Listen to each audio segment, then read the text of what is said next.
C'est là que montent les tribus de l'Éternel, un témoignage à Israël. Psaume 122. Un témoignage pour la souveraineté absolue du Seigneur. C'est le témoignage de Tzion lui-même. Mais qu'est-ce que Tzion?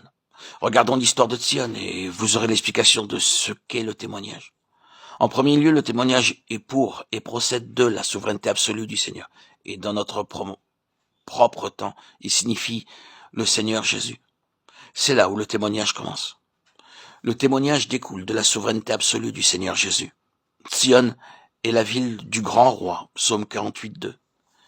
David vivait dans Tzion, Salomon vivait dans Tzion.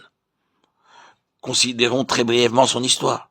Vous vous rappelez probablement que la première mention de Jérusalem dans Genèse 14-18 était en relation avec Melchisédek qui était roi de Salem. C'est le premier nom de Jérusalem. Melchisédek était prêtre du Dieu très haut.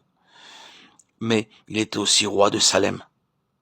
La première mention de Tzion ou Jérusalem est liée à la royauté en relation avec le sacerdoce.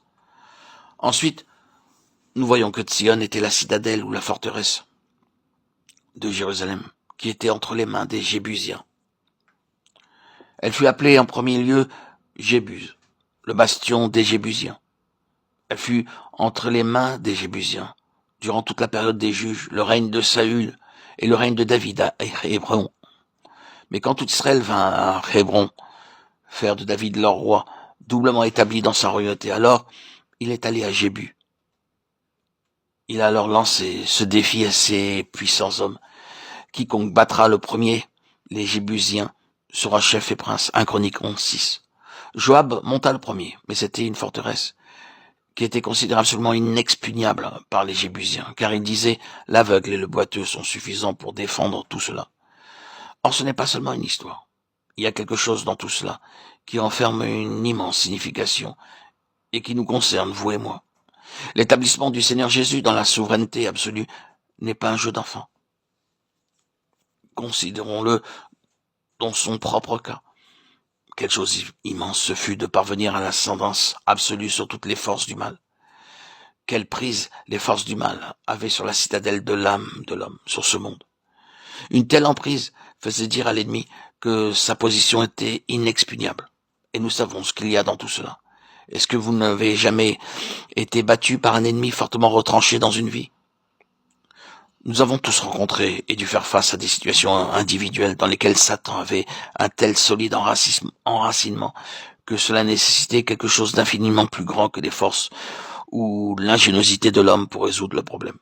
Le problème de la délivrance de cette âme, l'établissement de la seigneurie de Christ dans cette vie ou dans cet endroit-là, n'était pas une petite chose.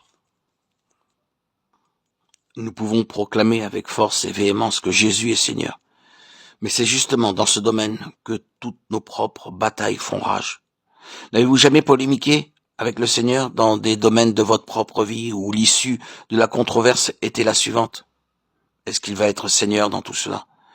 N'avez-vous jamais fait face à des situations, à des circonstances où il paraissait évident pour tout le monde que le diable avait la maîtrise de la situation, qu'il avait conquis le terrain et le fortifié comme s'il en était Seigneur et Maître?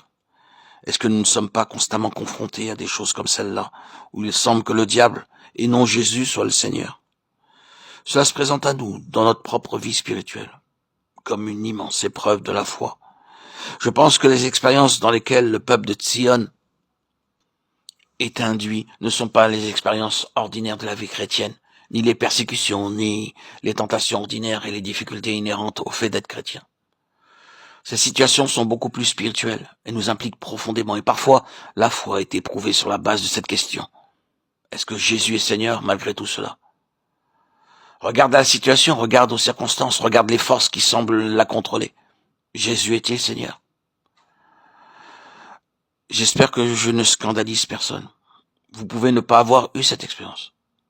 Dans ce cas, ne soyez pas scandalisés et ne vous inquiétez pas de cela. Mais certains savent de quoi je veux parler, car ils ont été dans le tourbillon de ces épreuves spirituelles, soulevant la question de savoir si, après tout, le Seigneur était réellement Seigneur. Dans nos cœurs, c'est une question liée au domaine de notre foi. Nous y croyons et nous nous accrochons à cela. Mais ce domaine est beaucoup remis en question. Nous ne parvenons pas à cela aisément. Il en est ainsi avec Tzion. La seigneurie de Christ est seulement établie à grand prix. C'est seulement par le moyen de terribles conflits et d'épreuves que vous parvenez à établir qu'il est réellement Seigneur dans votre propre cœur. Mais quand vous traversez cela, oh, quelle chose immense! Vous êtes dans une position où vous connaissez le Seigneur d'une manière peu ordinaire et inhabituelle. Vous avez un témoignage pour les personnes qui doivent passer par un processus similaire. Et vous pouvez les aider, parce que vous avez lutté dans de terribles conflits de la foi concernant la Seigneurie de Christ.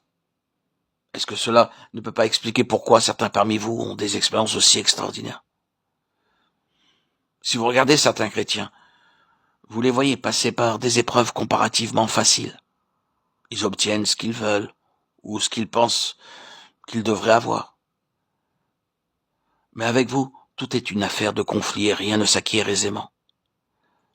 Cette expérience peut être expliquée par le fait que le Seigneur a mis sa main sur vous, avec pour but de mettre dans votre vie quelque chose de sa seigneurie, pour vous introduire dans ce domaine, de manière à faire de vous un serviteur et un vase particulier, utile pour lui. Certains parmi vous sont passés par là, et savent que c'est vrai. Mais certains parmi vous peuvent aussi passer par cela dès maintenant.